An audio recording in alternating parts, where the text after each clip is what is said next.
Station, this is CNBC. Do you hear me? Hey, we have you loud and clear. Welcome aboard the International Space Station.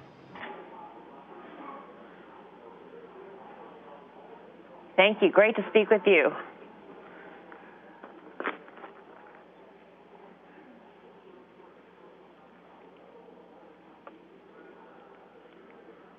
Station, are we ready to proceed?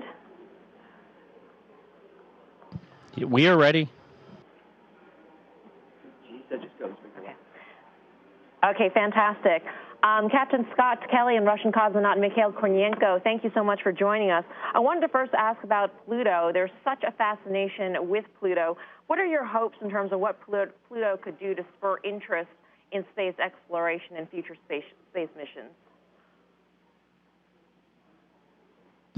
I think our country, has a great partnership between the unmanned or, tended vehicles and human space flight. And, and I think in some ways they feed off of one another and, encourage interest in one another. If we're ever going to go to Mars, all these different spacecraft we've had go to Mars are definitely a requirement for future human visit. So I hope, people's fascination with Pluto and the success of this mission and the difficulty in, going that far away for that many years is something that increases interest in the space program in general. Captain Kelly, this question is for you. Budget cuts have certainly taken a toll on the funding of NASA. And in fact, there has been more of a role for the private sector, for the commercial sector to play in our space program. In fact, NASA just announcing that the new astronauts who will fly in the first commercially owned and commercially operated space shuttle. What do you see in terms of the role of the private sector in space in the United States? I think our space program is, a continuously evolving thing. And, whereas some of these companies like Boeing and SpaceX that'll build these first two commercial vehicles are commercial companies. Likewise, Rockwell that built the space shuttle was a commercial company, and we're just managing it a little bit differently. And by doing this, having a different level of management and oversight, hopefully will reduce costs for flying humans into low Earth orbit, which will also hopefully allow NASA to explore further, with the goal of eventually going to Mars and behind. So, I just think it's a continuously evolving process, and the commercial companies have shown that they could possibly do something cheaper than the government, which will give us more resources to do more. I think as long as we can do this safely, I think it's a good thing. Cosmonaut Kornienko, do you think we'll ever see private space travel, so the average citizen going up in space? Михаил, вопрос для вас. Скажите, пожалуйста, увидим ли мы когда-нибудь космических туристов и будет ли развиваться частная космическая сфера?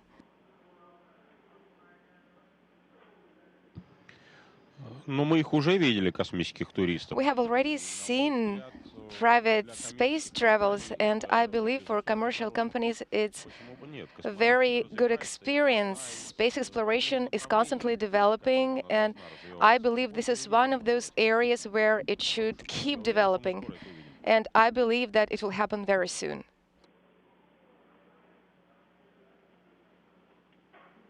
Captain Kelly, I'm curious, to the average person traveling in space and living in space is a mystery. How important are everyday technologies like the iPad to you in what you do? The last time I was up here, about 4.5 years ago, we didn't have iPads. We did most of our work off of these laptops, which are, very effective, but they're not very portable. Something like the iPad that we have now allows us to access our procedures and other what we call operational products that we might need to complete a task in a much more portable way. So I think as we've experienced on the ground with smartphones and tablets, it provides just more portability, which means more efficiency. We have the same thing here on the space station, and the iPad's great. You can look at a procedure while you're floating behind one of these, large science racks or something, and it just makes us more efficient. Do you have internet in space? What's that like compared to how it operates here in the U.S.? Well, it's kind of like a cross between old dial-up and what you might have now with a very high-speed internet. It's not it's not ideal, but and it varies from time to time and how well it works. But it is it's somewhat effective. It allows us to access web pages, your personal email, things like that. It doesn't provide you with the speed, like for instance, you couldn't watch a movie on it, but you can you can post things on social media, not videos but pictures, pretty effectively. So it's a pretty handy capability we have. Are you guys tweeting from space? I mean, what are some of the other things that you're doing using the internet from space? Let's see. Well, I use it for a bunch of things. Certainly email, social media type stuff with, Twitter. I put things on Twitter and Instagram and that kind of stuff. I actually do some banking. I access my, online bank accounts, believe it or not. I've bought gifts on the internet up here, airline tickets, the last time I was here for family members. So it's pretty handy. So you have to be patient sometimes, and you have to be flexible and access it when we have the comm coverage, because we don't always have it. Probably about 45 to 50 minutes an hour, sometimes longer. We have the capability to get on the internet on the ground.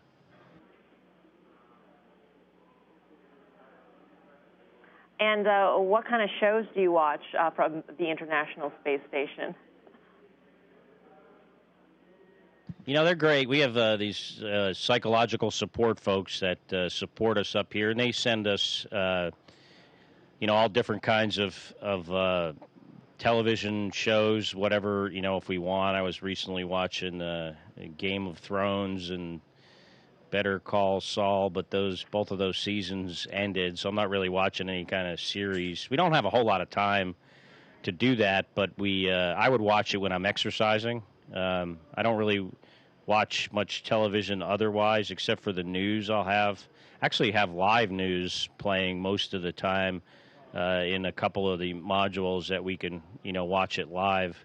But TV shows, just those two, and some sporting events. I was watching the British Open yesterday while I was working, which was great trying to follow that. But I missed the very end because we lost the satellite coverage. Oh, I won't tell you how it ends. Last quick question here. I don't know if you trade.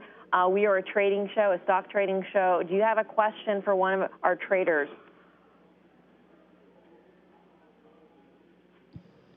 You got a stock tip?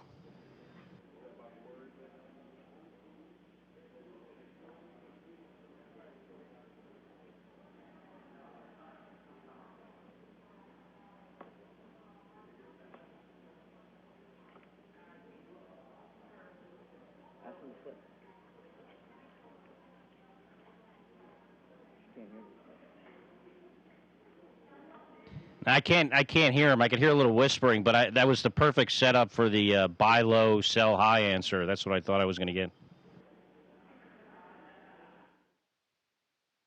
Station, this is Houston ACR. Thank you. That concludes the CNBC portion of the event. Please stand by for a voice check from BBC. Good.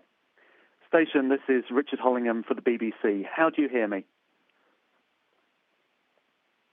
I have you loud and clear. Welcome aboard the International Space Station. Thank you so much. You're both looking very fit and very good after 4 months in space. I wondered how you were both finding the one-year mission. So far so good. Being up here for a year is a long time, but we had both flown previously, so we sort of knew what we were getting into. The space station's an amazing place. We have great facilities and a lot of capability here. So, I think we're both, and just speaking for Misha a little bit, both optimistic that we got over 200 days ahead of us, but those will be smooth sailing. And Mikhail? Михаил, что вы думаете о годовом полете? Вы так прекрасно выглядите. Ну, космос вообще омолаживает человека. I think that space makes you look younger. Это, конечно, шутка. It's a joke, of course, but at the same time, we are exercising twice a day, and I can only confirm what Scott has just said. We are very optimistic, and I believe that after my one-year mission, I will be even in better shape than before my mission. Since we're exercising regularly, and I hope that our mission will be very beneficial for those who will follow us, and we are very optimistic. I gather that before the mission, you both got on well with each other. Are you still friends? Absolutely, even more so now. I mean, you spend a lot of time up here together, and that just builds bonds, between us. We have some new crew members coming up here, Thursday morning that we look forward to seeing them too. It's it's a great place, the space station, to build relationships and international partnerships. That's one of the great things about this space station is the international component to it. Mikhail?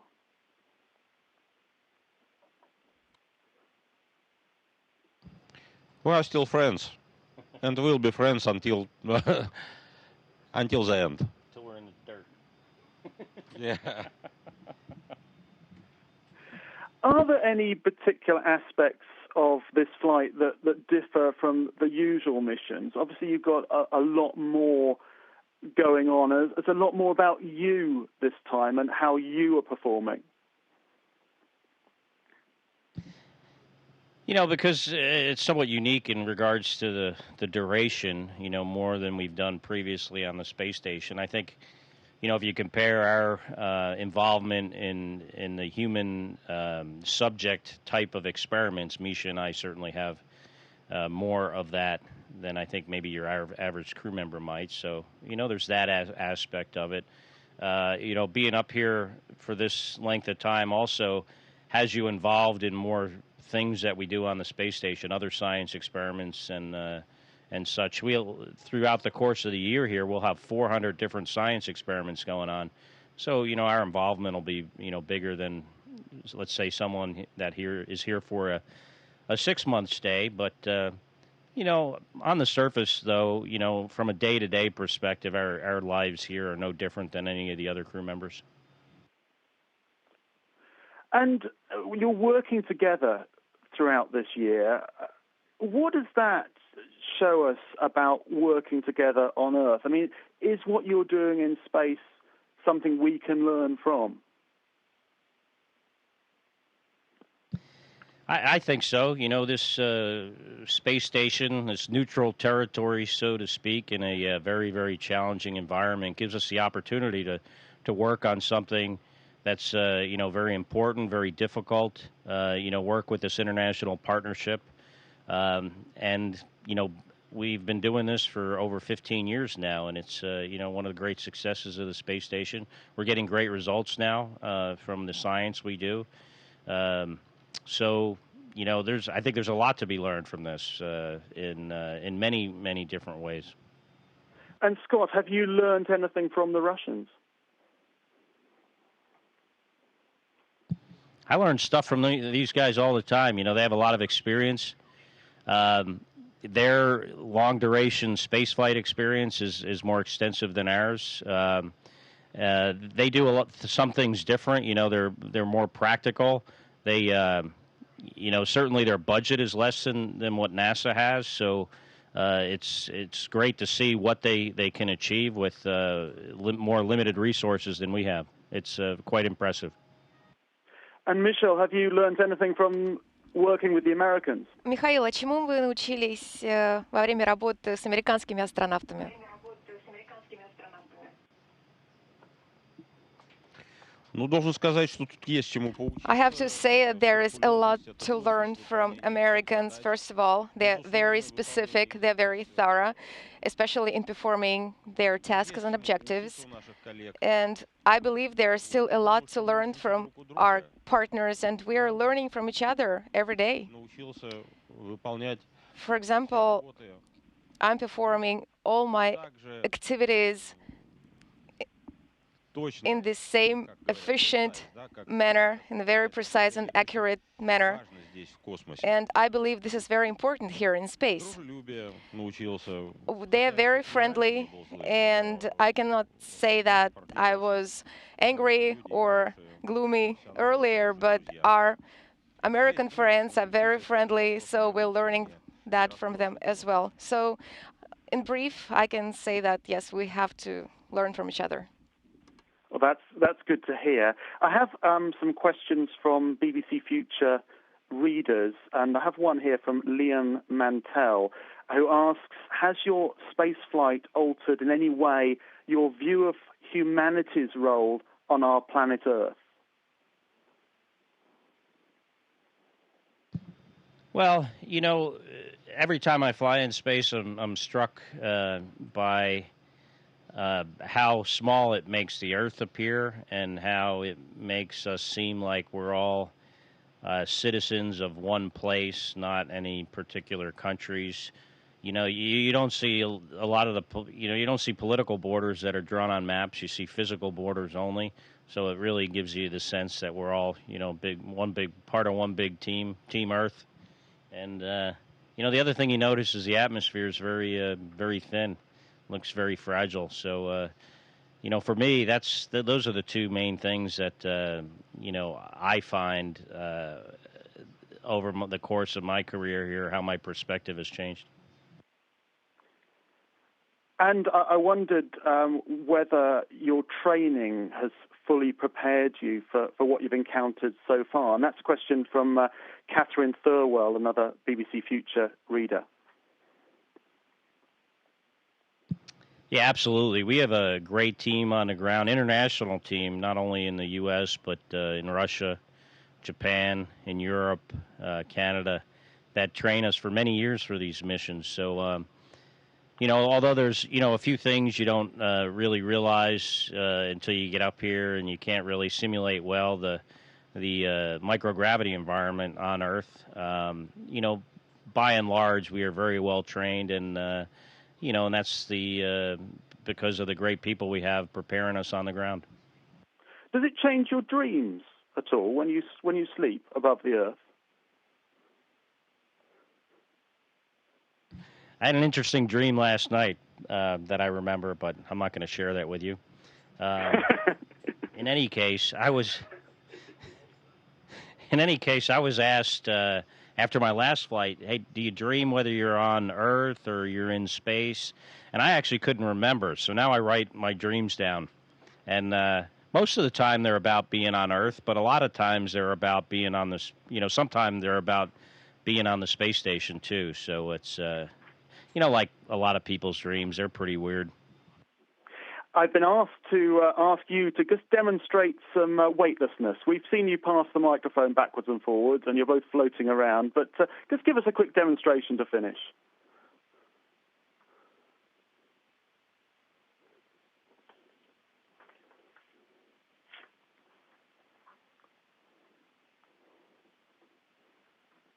We're like circus performers.